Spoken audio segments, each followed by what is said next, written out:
Assalamu alaikum class. My name is Mohammad Hashim Zia and you are watching differential calculus video lectures on Mathflix by Hashim Zia. मेरा बेटा aptitude maths का एक बहुत important topic जिसको अब हम डिस्कस कर रहे हैं, इट इज डिफरेंशियल कैलकुलस, या फिर बहुत से बोर्ड्स के अंदर इसको एप्लीकेशन ऑफ डेरिवेटिव्स के नाम से भी जाना और पहचाना जाता है। लास्ट वीडियो लेक्चर जो कि हमारा एक बहुत इंपॉर्टेंट वीडियो लेक्चर था, जिसको देख के आपको उसकी अफादियत और अहमियत वैसी समझ में आ गई होगी, जो कि किस चीज़ के ऊपर था, स्लोप, पॉइंट और टेंजेंट के ऊपर।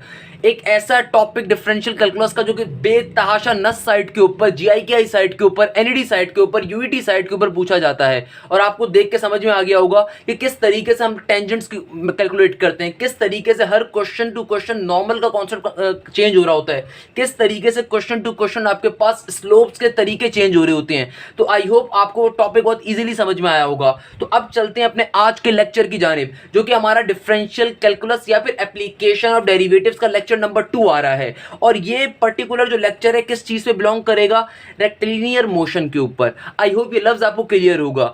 रेक्टिलिनियर मोशन को डिस्कस करने से पहले जरा इसकी इंट्रोडक्शन बात कर देते हैं कि भाई ये कौन सा मोशन होता है। आई होप जो भी बच्चे नस साइड के लिए तैयारी कर रहे होंगे उनकी फिजिक्स थोड़ी हार्ड होती है, तो उनको इस आइडिया होगा इस मोशन का। और जो सिंध बोर्ड के बच्चे होते हैं उनको भी वैसे इसका आइडिया होगा। क्यों? क्योंकि मेरा बेटा रेक्टिलिनियर मोशन में एक ऐसे मोशन को कहते हैं जिसके अंदर मेरा पर्टिकुलर जो मोशन हो वो अलोंग द स्ट्रेट लाइन हो रहा हो, और मैं बॉडी के अंदर जो भी कैलकुलेशन कर रहा हूँ with respect to time calculation हो रही हो। यानी कि मैं बॉडी के अंदर calculation with respect to time कर रहा हूँ, बॉडी के अंदर जो चेंज आ रहा हो विद रिस्पेक्ट टू टाइम आ रहा हो, और जो मेरा मोशन हो वो कैसा हो, अलोंग द स्ट्रेट लाइन का हो।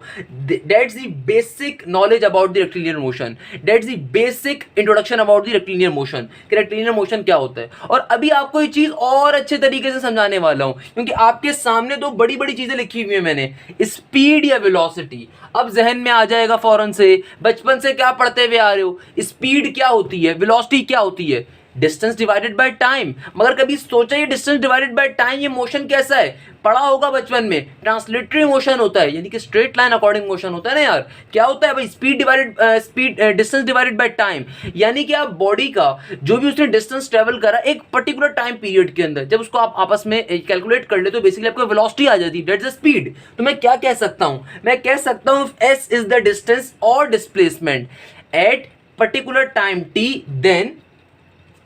then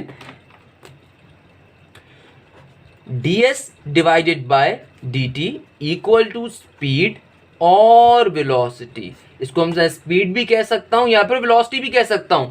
तो मैंने आपसे क्या बात करी, कभी भी आप किसी भी बॉडी की बेटा वेलोसिटी कैलकुलेट करना अगर चाहते हैं तो आप क्या करते हैं, जो भी उसकी डिस्प्लेसमेंट होगी उसको डिवाइड करवा देते हैं टाइम से। हम सेम काम करेंगे, बट चूंकि डिफरेंशियल कैलकुलस का टॉपिक पढ़ रहे हैं बेटा, तो हम डायरेक्टली डिवाइड नहीं करवाएंगे, बल्कि हमारे लिए फॉर्मूला क्या होगा, ds divided by dt। That's mean कि कभी भी अगर हमें बॉडी की डिस्प्लेसमेंट गिवन होगी तो हम टाइम की रिस्पेक्ट से डेरिवेटिव लिया करेंगे और फिर पर्टिकुलर वेलोसिटी को या स्पीड को फाइंड कर लिया करेंगे। तो दैट विल बी आवर सब टॉपिक नंबर 1, एक्सेलरेशन। एक्सेलरेशन क्या होती है भाई? आई होप आपको फॉर्मूला याद होगा। अगर आप वेलोसिटी को एक और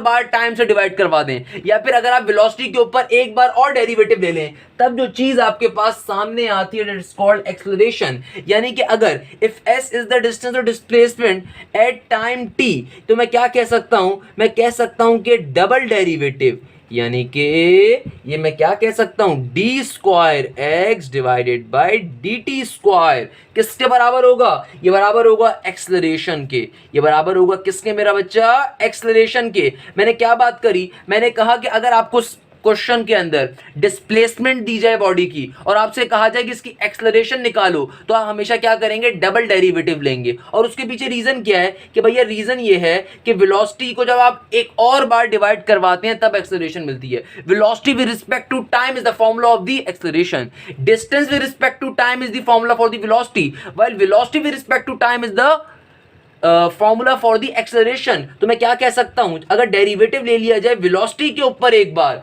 तो ये किसके बराबर आ जाता है? एक्सेलरेशन के बराबर आ जाता है।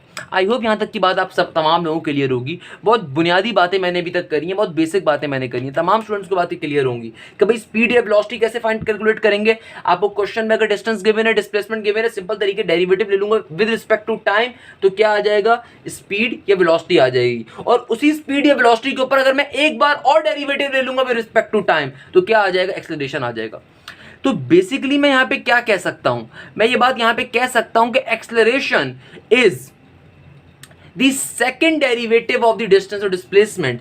यानी कि यहां पे मैं क्या कह सकता हूं कि बेसिकली एक्सेलरेशन जो है ये सेकेंड डेरिवेटिव है किस चीज का, डिस्टेंस का या डिस्प्लेसमेंट का। आपको यहां तक की बात क्लियर है मेरा बच्चा?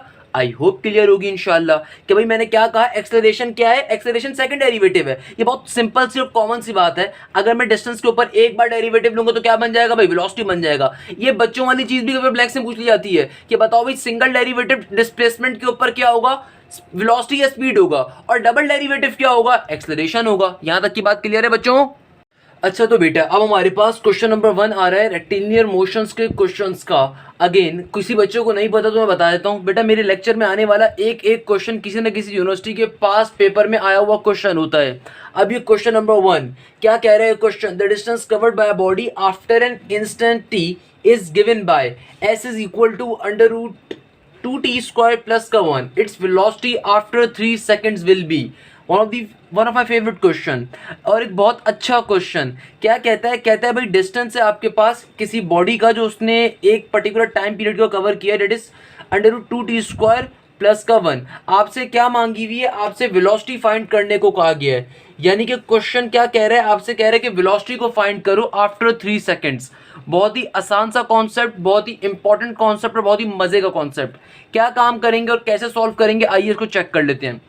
अच्छा सबसे पहला काम भाई मुझे साफ देखते पता चल रहा है किस कौन सा क्वेश्चन आ गया, रेक्टिलिनियर मोशन का क्वेश्चन है, क्योंकि विद रिस्पेक्ट टू टाइम की बात की गई है, कैलकुलेशन रिस्पेक्ट टू टाइम करनी है। और मोर इंपॉर्टेंटली हमें डिस्टेंस गिवन है और हमें क्या निकालना है, we have to find the velocity. भाई देखो शॉर्ट ट्रिक क्या है, आपको डिस्टेंस की वैल्यू गिवन है, क्या वैल्यू गिवन है मेरा बच्चा डिस्टेंस की, आपको गिवन है under root 2t square plus का 1। फाइंड क्या करना है आपको, वेलोसिटी। मैंने अभी जब आपको वेलोसिटी का टॉपिक पढ़ाया तो ये बात मैंने आपको बताई, कभी भी अगर आपको वेलोसिटी निकालनी होगी तो सिंपल तरीके से क्या करोगे, डिस्टेंस के ऊपर डेरिवेटिव ले लोगे विद रिस्पेक्ट टू टाइम। तो अगर मेरे पास यहाँ पे डिस्टेंस की वैल्यू गिवन है under root 2t square plus का 1, तो मैं कैसे सॉल्व करूंगा इसको, सिंपल तरीके से इस डिस्टेंस के s के ऊपर क्या कर लूंगा, डेरिवेटिव ले लेता हूं विद रिस्पेक्ट टू t। तो ये क्या बन जाएगा, यहां पे भी डेरिवेटिव आ जाएगा। अच्छा भाई क्या हो जाएगा मेरा बच्चा, यहां पर भी डेरिवेटिव आ जाएगा। तो सिंपल तरीके से क्या हो जाएगा, under root 2t square plus 1 का डेरिवेटिव क्या होगा मेरा बेटा, बहुत डिटेल में डेरिवेटिव लेना आप तमाम लोगों को सिखा चुका हूं, आप तमाम के तमाम बच्चों को डेरिवेटिव लेना सिखा चुका हूं। कैसे लेंगे डेरिवेटिव, अंडर रूट के ऊपर 1/2 लिखा जाता है डेरिवेटिव के अंदर। अंडर रूट की शॉर्ट ट्रिक क्या होती है, 1/2 लिखते हैं, जो भी रूट वाली टर्म आ रही होती है वो नीचे वाले 2 के साथ लिखी जाती है। तो क्या बन जाएगा, under root 2t square plus का 1, ऊपर मल्टीप्लाई का साइन लगाते हैं और फिर ब्रैकेट के अंदर जो भी चीजें हैं उनका डेरिवेटिव लेके लिखते हैं। तो 2t स्क्वायर का डेरिवेटिव क्या होगा मेरा बेटा, सिंपल तरीके से 4t, और प्लस का 1 एक कांस्टेंट टर्म है, उसका डेरिवेटिव क्या होगा, 0। क्या किया मेरा बेटा, सिंपल तरीके से under root 2t square plus 1 का डेरिवेटिव ले लिया। अंडर रूट का डेरिवेटिव कैसे लेते हैं, 1/2 लिखते हैं, हाफ का हाफ लिखते हैं, हाफ लिखने के बाद नीचे वाले 2 के साथ जो भी रूट वाली टर्म होती है उसको एज इट इज उतार देते हैं, ऊपर मल्टीप्लाई का साइन लगाते हैं और रूट के अंदर वाली टर्म्स का डेरिवेटिव ले लेते हैं। तो मेरा बच्चा नीचे वाला जो 2 है ऊपर वाले 4t को कैंसिल आउट कर रहा होगा, तो क्या बन जाएगा, 2 1 2 2 2 4। तो ये ऊपर क्या बन जाएगा, सिंपल तरीके से 2t, और नीचे क्या आ जाएगा, under root 2t square plus का 1। किसकी वैल्यू आ गई, सिंपल तरीके से ds डिवाइडेड बाय dt के। क्या मैंने आपको ये नहीं बताया था, अब आपकी वेलोसिटी आ चुकी है। वेलोसिटी क्या होती है, ds डिवाइडेड बाय dt। और आपसे क्वेश्चन के अंदर आपको टाइम पीरियड भी गिवन है, आपको क्या गिवन है, टाइम भी गिवन है कि भाई आफ्टर 3 सेकंड्स की निकालनी है। तो जहां जहां क्वेश्चन के अंदर टी आ रहा है वहां पे क्या कर दूंगा मैं, 3 पुट कर दूंगा। तो ऊपर क्या बन जाएगा, 2 × 3, और नीचे भी क्या हो जाएगा, सिंपल तरीके से 2 का 2 एज इट इज, और 3t स्क्वायर का मतलब क्या, 3 का स्क्वायर 9 प्लस का 1। तो ये क्या बन जाएगा, ये ऊपर तो बन जाएगा 6 डिवाइडेड बाय 9 2 18, 18 प्लस 1 रूट 19। तो एक आंसर मेरा क्या आ जाएगा, 6 डिवाइडेड बाय रूट 19। अब मेजॉरिटी अवाम क्या गलती करती है जिसकी वजह से क्वेश्चन और भी अच्छा है मुझे लगता है, भाई आंखें बंद करके ऑप्शन ए पे टिक कर देगी। आंखें बंद करके क्या करेगी, ऑप्शन ए पे टिक कर देगी। आगे देखो एक और ऑप्शन आ रहा है बोथ ए एंड बी, जरा गौर से इसको भी तो पढ़ लो, क्या पता बी भी ऑप्शन हो तुम्हारा। नहीं, तुमने पहला आंसर तुम्हारे पास आ गया, तुमने उस पर टिक कर दिया आंखें बंद करके कि भाई यही आंसर है। अबे ये आंसर भी है, क्या पता कोई और भी आंसर हो। अब बी ऑप्शन जो आ रहा है मुझे साफ दिख रहा है कि जो ऑप्शन डी आ रहा है उसमें लिखा हुआ है बोथ ए एंड बी। इसका मतलब क्या है कि हो सकता है बी भी आंसर हो, तो भाई चेक कर लेते हैं बी को।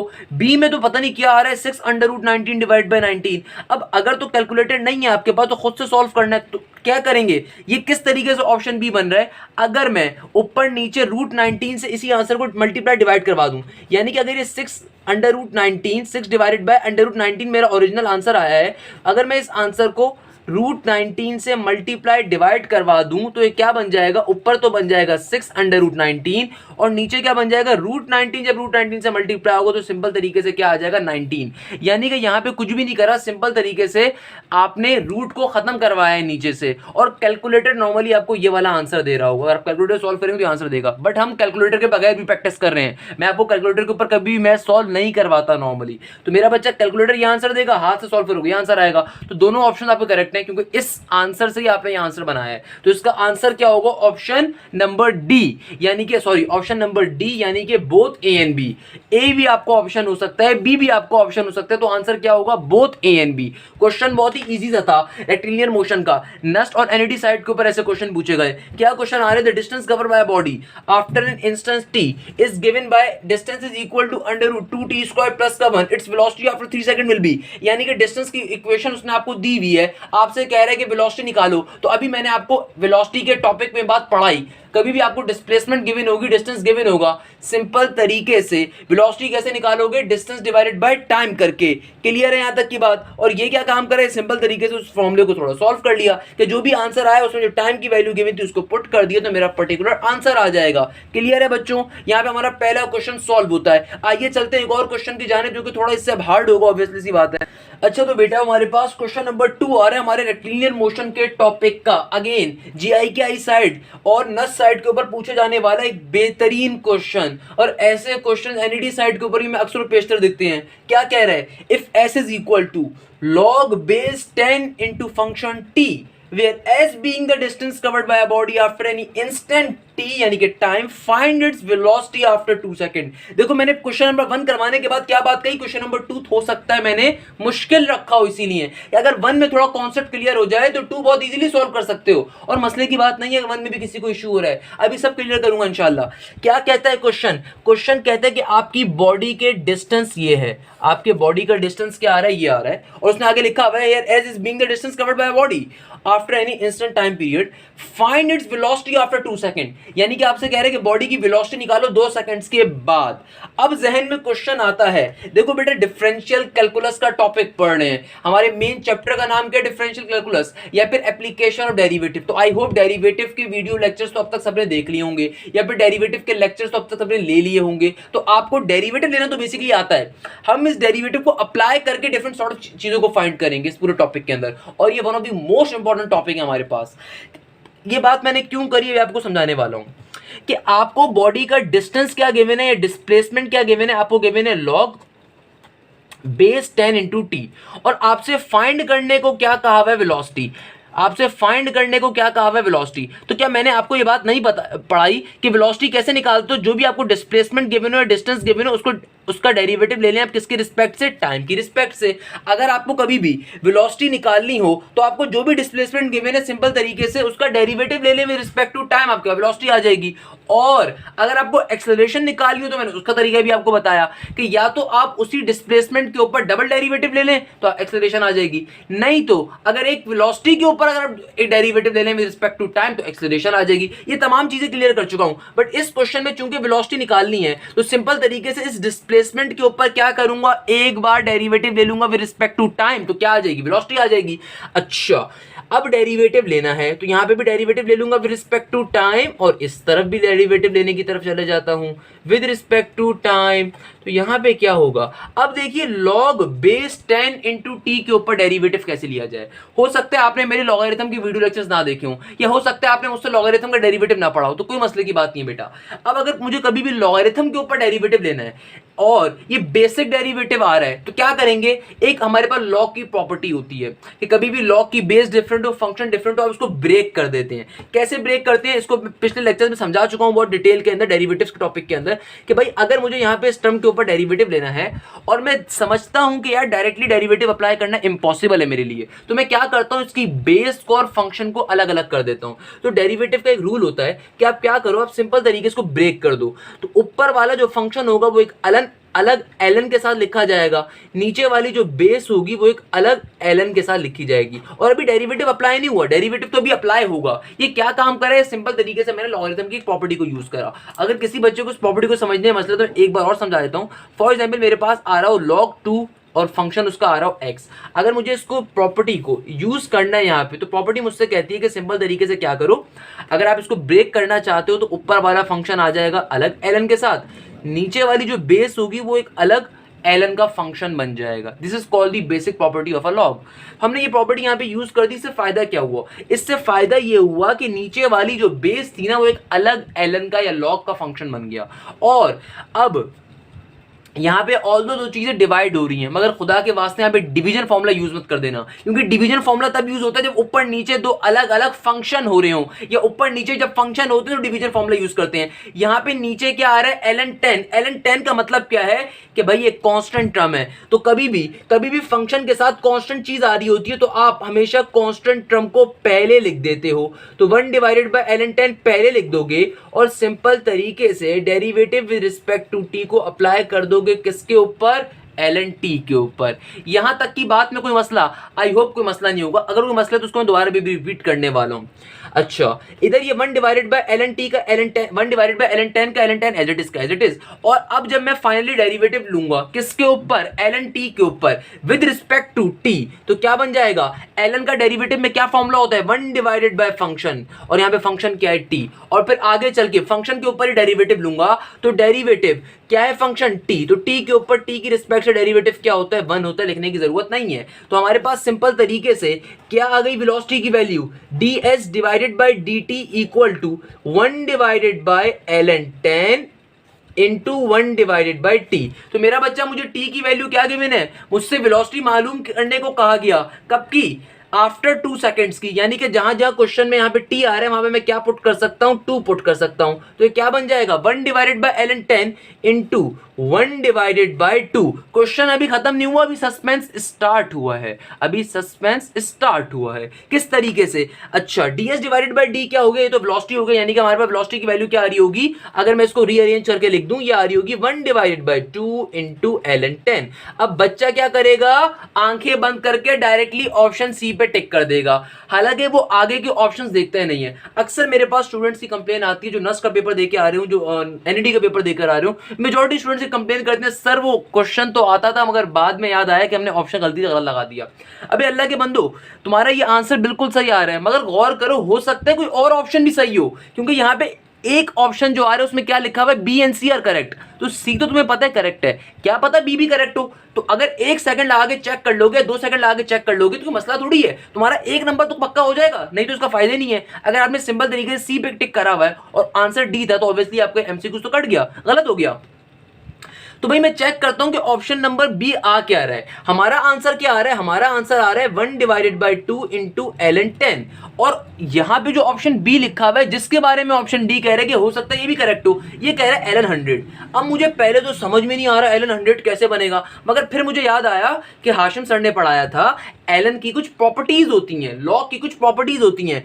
कभी भी, और प्रॉपर्टीज बहुत बार डिफाइन कर चुका हूं, कभी भी ln या log किसी टर्म पे अप्लाई हो रहा है और उससे पहले उसके ऊपर क्या आ जाए, पावर। कभी भी ln या log किसी टर्म पे अप्लाई हो रहा है और उसके ऊपर क्या आ जाए, पावर, तो पावर पहले लिख दी जाती है और वो ln या log नीचे वाली टर्म पे सिंपल तरीके से अप्लाई हो जाता है। ln ले लो, log ले लो, बात एक ही है। मैंने क्या बात करी, अच्छा ये यहाँ पे ए होगा ना, मैंने क्या कहा, मैंने कहा ये प्रॉपर्टी आपने सेकंड ईयर में बहुत बार पढ़ी होगी। कभी भी किसी टर्म टर्म के ऊपर पावर आ रही हो और उससे पहले लॉग या एलन आ जाए, एलन भी बेटा लॉग ई होता है, तो कभी भी आपके पास लॉग या एलन आ जाए तो भाई लॉग की प्रॉपर्टी होती है पावर को पहले शिफ्ट कर देता है और सिंपल तरीके से खुद नीचे वाली टर्म पे अप्लाई हो जाता है। तो भाई मुझे एक बात बताओ, क्या इसका उल्टा काम नहीं हो सकता? जिस तरह 2 + 2 4 होता है वैसे ही 4 को ब्रेक करके वापस 2 + 2 भी तो बनाया जा सकता है। इस बात को समझ पा रहे हो? तो मेरा बच्चा यहां पे जरा गौर से देखो, ये जो कांस्टेंट टर्म आ रही है किससे पहले आ रही है? एलन से पहले आ रही है। तो अगर मैं इस पावर को उठा के 10 पे शिफ्ट कर दूं तो ये क्या बन जाएगा? ये बन जाएगा 1 / ln 10 का स्क्वायर। और 10 का स्क्वायर क्या होता है मेरा बच्चा? ये होता है ln 100। तो इस तरीके से ऑप्शन बी भी करेक्ट है, यानी कि फाइनल आंसर क्या होगा? बी एंड सी। यानी कि हमारा आंसर क्या होगा? बी एंड सी। क्या ये बात आप तमाम स्टूडेंट्स को क्लियर है कैसे क्वेश्चन सॉल्व करा? आई होप क्लियर होनी चाहिए मेरा बच्चा। अगर इतने अच्छे आपके लिए एमसीक्यूज लेकर आता हूं, क्वालिटी के ऊपर कंप्रोमाइज नहीं करता, तो आई होप आपको ये बात पिक करनी चाहिए। क्या बात? कि सिंपल तरीके से आपको एक बॉडी का डिस्टेंस गिवन है, और क्या डिस्टेंस गिवन था कि s is equal to log having a base 10 and a function t where s is being the distance covered by a body after any distance t। यानी कि आसान तरीन जबान में, ये इंग्लिश का मंजन लिखा हुआ है, आसान जबान में क्लियर करता हूं कि बॉडी का डिस्टेंस आपको गिवन है और आपसे कहा जाता है कि भैया वेलोसिटी निकालो। मैंने आपसे एक बात करी, मेरा बेटा मैथ्स के अंदर वेलोसिटी निकालने आएगा तो अल्लाह के वास्ते डिस्टेंस डिवाइडेड बाय टाइम मत कर देना। क्लियर है भाई? ये मैथ्स का पर्चा है, फिजिक्स का पर्चा नहीं है। तो अगर मैथ्स में कभी वेलोसिटी निकालने के लिए आ रहा हो, एक्सेलरेशन निकालने के लिए आ रहा हो सकता है आप में से किसी के जहन में सवाल गर्दिश कर रहा हो, सर कैसे पता चलेगा ये velocity distance divided by time करके करनी है या फिर डेरिवेटिव ऑफ टाइम करते हुए करनी है? तो उसका आसान सा हल क्या है कि मेरा बच्चा जब मैथ्स का पेपर देने के लिए मैथ्स के पोर्शन को सॉल्व कर रहे होगे, इसका मतलब क्या होगा? मैथ्स के लिए काम कर रहे हो। तो कभी मैथ्स में वेलोसिटी निकालने के लिए आ जाए और आपको डिस्टेंस गिवन हो तो सिंपल तरीके से क्या करोगे? टाइम की रिस्पेक्ट से डेरिवेटिव ले लोगे। क्लियर है? तो हमने वही काम करा, टाइम की रिस्पेक्ट से डेरिवेटिव ले लिया। मगर यहाँ पे पंचायत क्या थी, बहुत से बच्चों को लॉग में डेरिवेटिव लेना नहीं आता होगा, इसलिए मैंने थोड़ा डिटेल में समझा दिया कि कभी भी लॉग आ रहा हो तो भाई उसको प्रॉपर्टी एक होती है, उसको आप ब्रेक कर सकते हो, यानी कि उसके फंक्शन को अलग लिख दो और उसकी बेस को अलग लिख दो। हमने यही प्रॉपर्टी अप्लाई करी। क्योंकि नीचे वाली बेस एक कांस्टेंट टर्म थी, तो वो जब ln टाइम बन गया तो वो एक कांस्टेंट टर्म बन गया, तो बाहर निकाल दिया और ऊपर वाले टर्म पे सिंपल तरीके से डेरिवेटिव को यूज कर दिया। तो मेरे पास एक आंसर क्या आ रहा था? 1/2 * ln 10। और यहाँ पे मैंने आपको एक और इंपॉर्टेंट बात बताई कि भाई डायरेक्टली अल्लाह के वास्ते एप्टीट्यूड पेपर के अंदर आपका एक एक नंबर बहुत कीमती है। आपका एक गलत फैसला भी, आपका एक गलत एमसीक्यूज भी आपको आपकी ड्रीम फील्ड से बहुत दूर कर सकता है। तो भाई आपने बहुत देख के काम करना है। तो मैंने आपको क्या बताया भाई, डायरेक्टली आपने आंखें बंद करके ऑप्शन बी सी के ऊपर करेक्ट नहीं करना, क्योंकि ऑप्शन डी मुझे साफ दिख रहा है बी एंड सी के बारे में बात कर रहा है। इसका मतलब हो सकता है बी भी करेक्ट आंसर हो। तो हमने इसको चेक कर लिया। कैसे चेक कर लिया? यहाँ पे जो 2 आ रहा है ये एलन से पहले आ रहा है, और मैंने आपसे कहा क्या कहा कि बेटा लॉग की एक प्रॉपर्टी होती है, कभी भी कोई टर्म या कभी भी किसी टर्म के ऊपर पावर आ रही है और उनसे पहले लॉग साहब तशरीफ लें तो पावर पहले लिख दी जाती है और लॉग नीचे वाली टर्म पे अप्लाई हो जाता है। तो भैया इसका उल्टा काम भी तो हो सकता है कि कभी पावर पहले आ रही हो और लॉग नीचे वाली टर्म पे अप्लाई हो रहा हो, तो मैं पावर को वापस से उस टर्म की पावर पे शिफ्ट कर दूं, जो काम हम लोग यहां पे करेंगे। तो ये क्या बन गया? ये बन गया ये 2 नीचे से ऊपर मैंने शिफ्ट कर दिया क्योंकि ln था, तो क्या बन गया? ln 10 का स्क्वायर, और ln 10 का स्क्वायर मींस ln 100। यहां पे क्या बन गया? ln 100। 10 का स्क्वायर क्या होता है? 100। तो मेरा फाइनल आंसर क्या आ गया? ऑप्शन बी भी करेक्ट आंसर है, तो ऑप्शन नंबर डी मेरा फाइनल आंसर होगा। आई होप यहां तक बच्चों को तमाम की तमाम चीज क्लियर होगी। आइए चलते हैं एक और क्वेश्चन की जानिब। अगेन बहुत अच्छा क्वेश्चन, चेक कर रहे हो बेटा डिफिकल्टी लेवल आहिस्ता आहिस्ता आपका इंक्रीज कर रहा हूं। तो आइए एक और क्वेश्चन को देखते हैं। वो क्वेश्चन नस साइड पे पूछा गया और उससे अगला क्वेश्चन बिल्कुल सेम वैसे ही क्वेश्चन एनडी साइड पे बेतहाशा बार आया। क्या क्वेश्चन है क्या नहीं है, आइए चल के उसको पढ़ते हैं, देखते हैं, समझते हैं। अच्छा तो बेटा अब हमारे पास एक और क्वेश्चन आता है, अगेन बहुत इंपॉर्टेंट क्वेश्चन। क्या कहता है? Distance covered by the 2 objects after an instant t is given by s1 is equal to, यानी कि 2 बॉडीज का जिक्र कर रहे हैं, 2 ऑब्जेक्ट्स का जिक्र कर रहे हैं, जिनमें से ऑब्जेक्ट नंबर 1 का जो डिस्टेंस गिवन है आपको s1, it is t³ plus का 2t² प्लस का 1 and s2 is equal to t² plus का 5t प्लस का 5। यानी कि क्वेश्चन आपसे कह रहा है कि आपके पास पर्टिकुलरली जो बॉडी 1 है उसका डिस्टेंस आपको क्या गिवन है? t³ प्लस का 2t² प्लस का 1, और आपके पास जो बॉडी 2 है उसका पर्टिकुलर डिस्टेंस बेटा आपको क्या गिवन है? ये गिवन है आपको t² प्लस का 5t प्लस का 5। क्वेश्चन आपसे क्या कह रहा है, क्वेश्चन जरा गौर से समझिएगा। आपसे क्वेश्चन कह रहा है what will be the difference in their velocity after 2 second, यानी कि क्वेश्चन आपसे कहता है कि इनकी वेलोसिटीज का डिफरेंट 2 सेकंड के बाद कितना होगा। तो सबसे पहले तो आप क्या निकाल लो, वेलोसिटीज निकाल लो, दोनों इंडिविजुअल बॉडीज की अलग अलग निकाल लो तो बेहतर है। यहां पे मेजॉरिटी अब हम गलती क्या करती है, पहले वो S2 में से S1 को माइनस कर देती है। यहां पे मेजॉरिटी अब हम क्या गलती करती है, दोबारा सुन लीजिए। यहाँ पे मेजॉरिटी हम गलती करती है कि भैया सिंपल तरीके से पहले क्या करती है, पहले डिफरेंस ऑफ डिस्टेंस निकालती है एंड देन उस डिफरेंस ऑफ डिस्टेंस के ऊपर जब particular with respect to time derivative apply करके समझती है कि उसने वेलोसिटी कैलकुलेट कर ली। जी नहीं, ये क्वेश्चन ऐसे सॉल्व नहीं होगा। क्वेश्चन आपसे क्या कहता है, डिफरेंस इन द वेलोसिटी का। तो इस क्वेश्चन को करने की खास बात, जिस वजह से क्वेश्चन इंपॉर्टेंट है, वो क्या है कि आप पहले S1 की वेलोसिटी V1 अलग कैलकुलेट करोगे, S2 की वेलोसिटी V2 अलग कैलकुलेट करोगे और उसके बाद आपने क्या करना है, डिफरेंस करना है। तो आपका आंसर आ रहा होगा सिंपल तरीके से। क्या कहा मैंने कि आपको क्वेश्चन में दो बॉडीज गिवन है अलग अलग, S1 बॉडी का डिस्टेंस आपको गिवन है t³ प्लस का 2t² प्लस का 1। तो अगर मुझे इस S1 बॉडी के डिस्टेंसेस का वेलोसिटी निकालनी है, कैसे निकालूंगा, डिस्टेंस मुझे गिवन है, वेलोसिटी कैसे कैलकुलेट करूंगा, सिंपल तरीके से इस पर्टिकुलर इक्वेशन के ऊपर, इस डिस्टेंस की चीज के ऊपर अगर मैं एक बार डेरिवेटिव ले लूं विद रिस्पेक्ट टू टाइम, तो मेरे पास क्या आ जाएगा बेटा, V1, यानी कि इस पर्टिकुलर बॉडी की वेलोसिटी आ जाएगी। तो क्या करूंगा, जब इसका इस पर्टिकुलर बॉडी के ऊपर with respect to time derivative apply करता हूं तो क्या बन जाएगा, 3t² प्लस का 4t। तो मेरे पास डिस्टेंस 1 यानी कि बॉडी 1 का डिस्टेंस से वेलोसिटी 1 क्या आ जाएगी, 3t² प्लस का 4t। Same goes for here, ये बॉडी 2 का डिस्टेंस गिवन है, ये बॉडी 2 का डिस्प्लेसमेंट गिवन है। अगर मुझे बॉडी 2 के डिस्प्लेसमेंट से उसकी वेलोसिटी को कैलकुलेट करना है, क्या करूंगा, इस पर्टिकुलर इक्वेशन के ऊपर डेरिवेटिव ले लूंगा विद रिस्पेक्ट टू t। तो ये क्या बन जाएगा, ये बन जाएगा 2t प्लस का 5। तो क्या आ गया मेरे पास, सिंपल तरीके से V1 की वैल्यू भी आ गई, V2 की वैल्यू भी आ गई। अगर मैं क्वेश्चन को और से देखता हूं, क्वेश्चन क्या कहता है कि आफ्टर 2 सेकंड्स का निकालना है। तो भाई आपकी चॉइस है, आप डेल्टा V पहले कैलकुलेट कर लो और फिर t की वैल्यू को पुट कर दो, या फिर आप V1 में अलग t की वैल्यू पुट कर दो, V2 के अंदर अलग पुट कर दो, देन लास्ट में जो न्यूमेरिक फॉर्म आ रही है उससे आंसर कैलकुलेट कर लो। मैं इसी चीज को लेके चलता हूं, यानी कि V1 से मेरे पास वेलोसिटी 1 की वैल्यू क्या आ रही है, ये आ रही है 3t² प्लस का 4t। तो मुझे क्वेश्चन के अंदर टाइम पीरियड की वैल्यू क्या गिवन है बेटा, 2 सेकंड्स। तो यहाँ पे जब मैं 2 पुट करूंगा तो क्या बन जाएगा, 3 इंटू 2 का स्क्वायर यानी कि 4 प्लस का 4 इंटू 2। तो क्या आ जाएगा, 3 4 12 एंड 4 2 8। 12 प्लस 8 कितने के बराबर हो जाएगा, 20 मीटर पर सेकंड। यानी कि बॉडी 1 की जो वेलोसिटी आ रही है वो क्या आ रही है मेरे पास, 20 मीटर पर सेकंड। बॉडी 2 की वेलोसिटी क्या आ रही है मेरा बेटा, V2 की वैल्यू हमारे पास क्या आ रही है, ये आ रही है 2t प्लस का 5। क्वेश्चन ने मुझे कब के बाद की वेलोसिटी या टाइम कैलकुलेट करने को कहा गया, मुझे जो टाइम पीरियड क्वेश्चन में गिवन है 2 सेकंड का गिवन है। तो यहाँ पे 2 की जगह पे क्या पुट कर दूंगा, t की जगह पे 2 पुट कर दूंगा। तो क्या बन जाएगा, 2 इंटू 2 प्लस का 5, 4 प्लस 5 क्या हो जाएगा, 9 मीटर पर सेकेंड। तो ये किसकी वैल्यू आ गई बेटा, ये वैल्यू आ गई V2 की। यानी कि मैं वेलोसिटी 1, बॉडी 1 की वेलोसिटी भी कैलकुलेट कर चुका हूं और बॉडी 2 की भी। तो अगर अब मुझे डिफरेंस इन वेलोसिटी कैलकुलेट करना है, अब अगर मुझे डिफरेंस इन वेलोसिटी कैलकुलेट करना है, डिफरेंस किसे कहते हैं, बड़ी में से छोटी को माइनस करना। अच्छा, हमारे जहन में एक अजीब किस्म का फतूर है, हम बचपन से ट्यूशन वाली बाजियों को 400-400 रुपया देके पढ़ते हुए आए, तो हमारे जहन में एक अजीब फतूर है कि भैया जो बड़ी चीज होती है हमेशा सेकंड वाली होती है। नहीं भाई, ऐसा जरूरी नहीं है। देखो, बड़ी क्या है, जिसकी वैल्यू बड़ी है, जिसकी पर्टिकुलर जिसकी मैग्नीट्यूड की वैल्यू बड़ी है। तो यहाँ पे क्या चीज बड़ी है, V1 बड़ी है। तो किसको किसमें से माइनस करवाओगे, V1 माइनस का V2, यानी कि V1 की वैल्यू क्या आ रही है, 20 माइनस का 9। तो क्या आ जाएगा, सिंपल तरीके से 11। तो हमारी वेलोसिटी का आंसर क्या आ रहा होगा, 11 मीटर पर सेकंड। क्या आ रहा होगा बेटा, 11 मीटर पर सेकंड। क्या आपको एक क्वेश्चन क्लियर है, आई होप क्लियर होना चाहिए।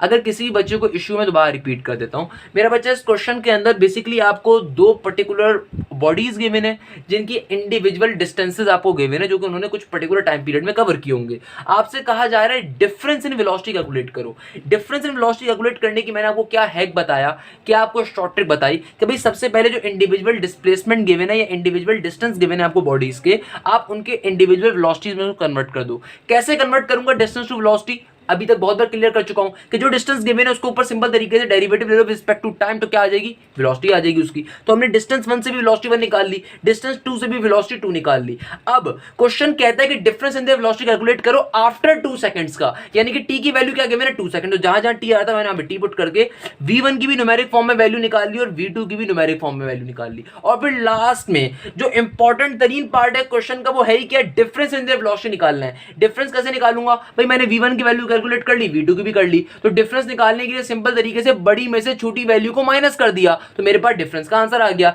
11 मीटर पर सेकंड। आंसर आ गया किसका, वेलोसिटी का, मेरे पास डिफरेंस की। अच्छा हो सकता है पेपर के अंदर एक ऑप्शन और आ जाए 11 मीटर पर सेकंड एंड 11 मीटर पर सेकंड स्क्वायर। अब पता नहीं बच्चों को यूनिट्स क्यों नहीं याद होते, मैं समझने से कासिर हूं। अब ऑप्शन ए फॉर एग्जांपल आ जाए 11 मीटर पर सेकंड और ऑप्शन बी आ जाए 11 मीटर पर सेकंड स्क्वायर, तो पता नहीं कुछ ना कोई आवाम ऐसी लेजेंड जरूर होती है जो 11 मीटर पर स्क्वायर पे भी टिक कर देगी। तो मेरा बच्चा ऐसा लेजेंडपन आपने पेपर में नहीं करना, अपने नस्ट के, एनईडी के, जीआई के पेपर में ऐसा काम नहीं करना अल्लाह के वास्ते। वेलोसिटी का यूनिट क्या होता है 11 मीटर पर सेकंड, तो ये आपने छोटी सी कुछ बुनियादी बातें भी याद रखनी है। क्लियर है भाई, आइए चलते हैं अगले क्वेश्चन के ऊपर जो कि बिल्कुल इसी क्वेश्चन से लिंक है। क्या है क्वेश्चन क्या नहीं है भी देख लेंगे।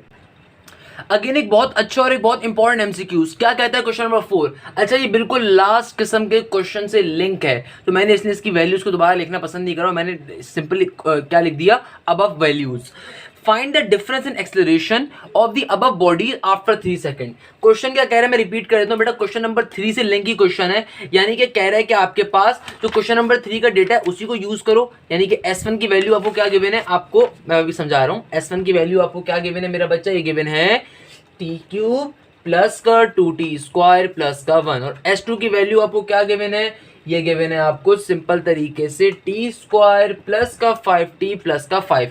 मगर ये क्वेश्चन पिछले क्वेश्चन से चेंज क्यों है, इस क्वेश्चन में आपसे दो बातें कही गई हैं, उन दोनों बातों को पहले सुन लिएगा, उसके बाद बगलोली मारिएगा जो भी आपने क्वेश्चन को सॉल्व करने की हरकत करनी है। क्वेश्चन आपसे क्या कह रहा है, एक तो एक्सेलरेशन निकालो और एक यहाँ पे उसने आपको टाइम पीरियड चेंज कर दिया। तो एग्जैक्टली ये सेम क्वेश्चन हमारे पास एनईडी साइड के ऊपर पूछा गया था और पिछला क्वेश्चन जो नस साइड का था। क्या कह रहा है question, find the difference in the acceleration of the above bodies, यानी कि जो भी आपके पास ऊपर दो बॉडीज गिवन थी, यानी कि आपसे कहा जा रहा है आपके पास दो बॉडीज थी S1 S2, अब की बारी में आपको उनका एक्सेलरेशन कैलकुलेट करने को दिया जा रहा है आफ्टर 3 सेकंड्स। तो भाई कोई मसले की बात नहीं है। अच्छा difference in acceleration, not acceleration, difference in acceleration, भाई कैसे कैलकुलेट करोगे। सबसे पहले तो आपको ये बात पता होनी चाहिए एक्सेलरेशन निकलता कैसे है। अगर आपको डिस्प्लेसमेंट गिवन है या डिस्टेंस गिवन है तो double derivative with respect to time और distance is equal to acceleration. और वेलोसिटी कैसे निकलती है डिस्टेंस के जरिए, कि एक सिंगल डेरिवेटिव अगर विद रिस्पेक्ट टू टाइम ले लो डिस्टेंस के ऊपर या डिस्प्लेसमेंट के ऊपर तो आपको वेलोसिटी आ जाएगी। अगर डबल डेरिवेटिव ले लूंगा डिस्टेंस के ऊपर तो क्या आ जाता है, एक्सेलरेशन आ जाता है। और ये बहुत सिंपल सी बात है, इसमें कोई परेशान होने की जरूरत नहीं है। सर ये क्या बात कर रहे हैं भाई, बचपन से पढ़ते हुए आ रहे हो कि आपके पास वेलोसिटी की फॉर्मूला क्या होता है, v is equal to s divided by t. और अगर वेलोसिटी को एक बार वेलोसिटी को डिवाइड करवा दो टी के साथ, वेलोसिटी को ही टी से डिवाइड करवा दो तो एक्सेलरेशन आ जाती है। और इन अदर वर्ड्स में क्या कह सकता हूं, अगर डिस्टेंस को ट्वाइस डिवाइड करवा दिया जाए टाइम के साथ तो आपके पास बेसिकली क्या आ रही होती है, एक्सेलरेशन का फॉर्मूला बन रहा होता है फिजिक्स के अंदर। बट मैथ्स में क्या कर रहे हैं भाई, मैथ्स में सिंपल तरीके से डबल डेरिवेटिव ले लेंगे। तो मेरे पास बॉडी 1 का जो डिस्टेंस आ रहा है वो क्या आ रहा है, टी क्यूब प्लस का 2t स्क्वायर प्लस का 1। तो अगर मुझे बॉडी 1 से क्या कैलकुलेट करना है, अपना एक्सेलरेशन 1, तो बॉडी 1 से एक्सेलरेशन 1 कैसे कैलकुलेट होगा भाई बच्चों, देखो बहुत ही आसान तरीका है। क्या आसान तरीका है, एक बार जब मैं सिंगल डेरिवेटिव लूंगा S1 के बॉडी के डिस्टेंस के ऊपर, तो सिंगल डेरिवेटिव क्या हो जाएगा 3t स्क्वायर प्लस का 4t और 1 का डेरिवेटिव 0। अभी हम लोगों ने सिंगल डेरिवेटिव लिया है तो अभी एक बार और डेरिवेटिव लूंगा तो ये क्या बन जाएगा, ये बन जाएगा सिंपल तरीके से 6t प्लस का 4। अब जो ये पर्टिकुलर फॉर्म आई है, equation I, this is the equation of an acceleration. मेरे पास एक इसका आंसर आ गया a1 का। अच्छा भाई अब कैलकुलेट करते हैं a2 को। कैसे कैलकुलेट करेंगे, जो बॉडी 2 का डिस्प्लेसमेंट है उसके बाद भी दो बार डेरिवेटिव अप्लाई करेंगे, उसके ऊपर भी एक बार जब डेरिवेटिव अप्लाई करूंगा इस पर्टिकुलर इक्वेशन के ऊपर तो क्या बन जाएगी 2t प्लस का 5। और जब एक बार और डेरिवेटिव अप्लाई करूंगा तो सिंपल तरीके से क्या बन जाएगा 2। तो मेरे पास ये a2 की वैल्यू क्या आ गई 2 और a1 की वैल्यू क्या आ गई 6t प्लस का 4। अब मुझे निकालना तो क्या है, डिफरेंस ऑफ एक्सेलरेशन। तो पहले इस एक्सेलरेशन को जरा प्रॉपर इसके आंसर निकाल लेता हूं। तो यहाँ पे मुझे टाइम की वैल्यू इस क्वेश्चन में क्या गिवन है, आफ्टर 3 सेकंड्स। तो जहां टी आ रहा है वहां पे क्या कर देता हूं 3। तो 6 मल्टीप्लाई बाय 3 प्लस 4 क्या हो जाएगा, 6 3 18, 18 प्लस 4 22। तो मेरे पास एक्सेलरेशन 1 की वैल्यू क्या आ गई 22, और यूनिट क्या होता है एक्सेलरेशन का मीटर पर सेकंड स्क्वायर।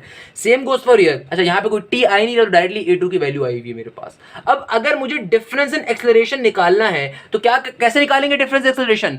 बड़ी वाले एक्सेलरेशन में से छोटे एक्सेलरेशन को माइनस करके। तो मेरा बच्चा सिंपल तरीके से 22 माइनस 2 करूंगा तो आंसर क्या आ जाएगा 20 मीटर पर सेकंड स्क्वायर। तो option B will be are correct answer. Clear है बच्चों? कैसे सॉल्व करा? बहुत ही आसान तरीका। क्या आसान तरीका? आपको अगेन दो बॉडीज गिवन थी और उनके डिस्प्लेसमेंट गिवन थी और आपसे कैलकुलेट करने को कहा हुआ था क्या?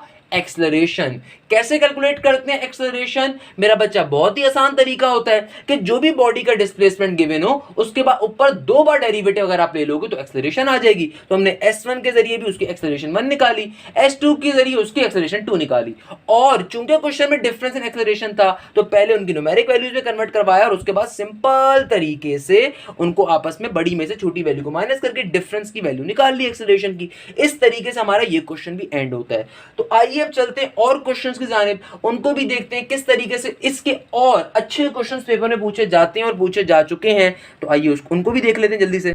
अच्छा तो बेटा अब जो क्वेश्चन आ रहा है आई गेस ये क्वेश्चन तो मैं वैसे ही इतनी बार, पहला जो क्वेश्चन आ रहा है ये क्वेश्चन तो वैसे ही मैं इतनी बार अभी रिपीट कर चुका हूं कि आपको वैसे ही पता होगा। क्या कहता है? कहता है if s is equal to function with respect to time then distance के ऊपर अगर डेरिवेटिव ले लिया जाए विद रिस्पेक्ट टू टाइम तो बताओ क्या चीज बनेगी, किस चीज का फॉर्मूला बनेगा। एग्जैक्टली ये क्वेश्चन ऐसे एनईटी में पूछा जा चुका है 2015 या 2016 के अंदर आई गेस। क्या कहा जा रहा है आपसे कि भाई अगर आपके पास एक डिस्टेंस है उसके अंदर function with respect to time का आ रहा है, आपसे क्वेश्चन क्या पूछ रहे हो? क्वेश्चन को समझिए। क्वेश्चन आपसे कहते हैं कि अगर आपके पास डिस्टेंस है और उस डिस्टेंस के अंदर आपको जो इक्वेशन गिवन है वो function with respect to time की है, तो बताइए अगर आप उस डिस्टेंस के ऊपर टाइम की रिस्पेक्ट से डेरिवेटिव ले लेंगे तो उसका आंसर किसके बराबर होगा? एक ऑप्शन होगा एक्सेलरेशन, एक होगा वेलोसिटी, एक होगा लीनियर मोशन, एक होगा अल्लाह भला करे कुछ भी होगा यार, कुछ भी ले लो। किसके बराबर होता है भाई? सोचने के लिए 1 मिनट का मैंने टाइम दिया सबको। किसके बराबर होता है बेटा? कभी भी अगर आप डिस्टेंस या डिस्प्लेसमेंट के ऊपर एक बार डेरिवेटिव ले लो तो उसका आंसर हमेशा क्या आएगा? वेलोसिटी आएगा। कि वेलोसिटी होती क्या है? डिस्टेंस या डिस्प्लेसमेंट के ऊपर अगर एक बार टाइम की रिस्पेक्ट से आप क्या ले लो, डेरिवेटिव ले लो, तो उसका आंसर क्या होगा? वेलोसिटी। तो अगर कल को एक क्वेश्चन थोड़ा सा चेंज होके आ जाए और यहां पे आ जाए double derivative with respect to time तो उसका आंसर उस कंडीशन में क्या होगा? एक्सेलरेशन होगा। आई होप यहां तक की बात सबको क्लियर होगी कि भाई अगर कभी ये क्वेश्चन इस तरीके से बनकर आ जाए कि बताओ डबल डेरिवेटिव ऑन डिस्टेंस या displacement with respect to time किसके बराबर होगा, तो ये हमेशा बराबर होता है एक्सेलरेशन के। यहां तक की बात आई होप तमाम स्टूडेंट्स को क्लियर होगी। अब ये जो 2 क्वेश्चंस आ रहे हैं ना, ये तो बेटा मैं आपको होमवर्क में देने वाला हूं। अच्छा इस क्वेश्चन को देखने फिर भी थ्योरेटिकल आ रहा है। क्या कहता है? Magnitude of acceleration when distance travel at any time if s is equal to function with respect to time will be, क्या कह रहा है? Magnitude of acceleration. बताओ भाई एक्सेलरेशन का मैग्नीट्यूड क्या होगा जब डिस्टेंस ट्रेवल होगा at any time with respect to time. Simple तरीके से भाई आपसे फॉर्मूला पूछ रहा है एक्सेलरेशन का। क्या फॉर्मूला होता है एक्सेलरेशन का? अगर वेलोसिटी के ऊपर एक बार डेरिवेटिव ले लिया जाए विद रिस्पेक्ट टू टाइम या फिर अगर डिस्टेंस के ऊपर ट्वाइस डेरिवेटिव ले लिया जाए with respect to time. Simple तरीके से बात कर रहा है। क्वेश्चन क्या कह रहा है? मैग्नीट्यूड ऑफ एक्सेलरेशन बताओ जब कभी डिस्टेंस टाइम के रिस्पेक्ट से ट्रैवल हो रहा हो, यानी कि आपके पास डिस्टेंस आप टाइम के रिस्पेक्ट कैलकुलेट कर रहे हो और function s equal to ft का हो, तो किस तरीके से एक्सेलरेशन कैलकुलेट कर सकते हो? भाई वेलोसिटी के ऊपर एक बार अगर डेरिवेटिव ले लोगे तो आंसर आ जाएगा। अच्छा हो सकता है ऑप्शंस के अंदर दोनों आंसर हो, तो फिर आप किसको प्रेफर करोगे? आप इसको प्रेफर करोगे क्योंकि ये आपका बेस्ट ऑप्शन कैलकुलेट किया जाएगा। कभी कभार ऐसा होता है कि ऑप्शन के अंदर 2 करेक्ट आंसर आ जाते हैं बेटा, तो ऐसी सिचुएशन के अंदर हमेशा you have to choose the best option. Clear है? अब ये जो क्वेश्चन आ रहा है मेरी तरफ से तमाम बच्चों को होमवर्क है। ये बहुत ही बच्चों वाला क्वेश्चन है, मैंने इससे बहुत मुश्किल क्वेश्चन सॉल्व करवा दिए हैं, तो ये बिल्कुल ही मलाई क्वेश्चन आप तमाम लोगों के लिए आज की वीडियो के लास्ट में होमवर्क है। क्या क्वेश्चन आ रहा है? A particle is moving by the law s is equal to 6t square at a time t। The acceleration of a particle, भाई आपको डिस्टेंस की वैल्यू गिवन है, एक्सेलरेशन मांग रहा है। सिंपल तरीके से इस डिस्टेंस की वैल्यू के ऊपर ट्वाइस डेरिवेटिव ले लोगे, आपके पास एक्सेलरेशन की कंडीशन आ जाएगी, और जो एक्सेलरेशन की कंडीशन आ जाएगी तो उसमें टी के अंदर 2 की जगह, टी की जगह पे 2 को पुट करोगे तो आपका फाइनल आंसर आ जाएगा। तो ये पर्टिकुलर क्वेश्चन आपका होमवर्क है। यहाँ पे इस लेक्चर वीडियो को मेरा बेटा मैं एंड करता हूँ। आई होप आपको आज का वीडियो लेक्चर ना सिर्फ समझ में आया होगा बल्कि पसंद भी आया होगा और इसके तमाम के तमाम क्वेश्चंस बहुत हलवा हो गए होंगे। मेरा बच्चा ये बात पहले भी बता चुका हूँ बहुत बार, अब भी बता देता हूँ। इस लेक्चर के अंदर या जो भी लेक्चर मैं सॉल्व करवाता हूँ उस लेक्चर में जो भी मैं एग्जाम्पल देता हूँ वो किसी न किसी यूनिवर्सिटी के पास पेपर से बहुत ज़्यादा लिंक होती हैं। तो काइंडली ना सिर्फ लेक्चर को समझा करें, देखा करें, बल्कि उसके प्रॉपर नोट्स भी बनाया करें। ये आपको बहुत ज़्यादा हेल्प करेगा, ना सिर्फ आज जब आज पढ़ रहे हैं मतलब कल को जब आप पढ़ा रहे होंगे इंशाल्लाह तब भी। तो यहाँ पे इस वीडियो लेक्चर को एंड करता हूँ। आई होप आपको पूरा कॉन्सेप्ट समझ में आया होगा। जज़ाकल्लाह। Hashim Zia signing of.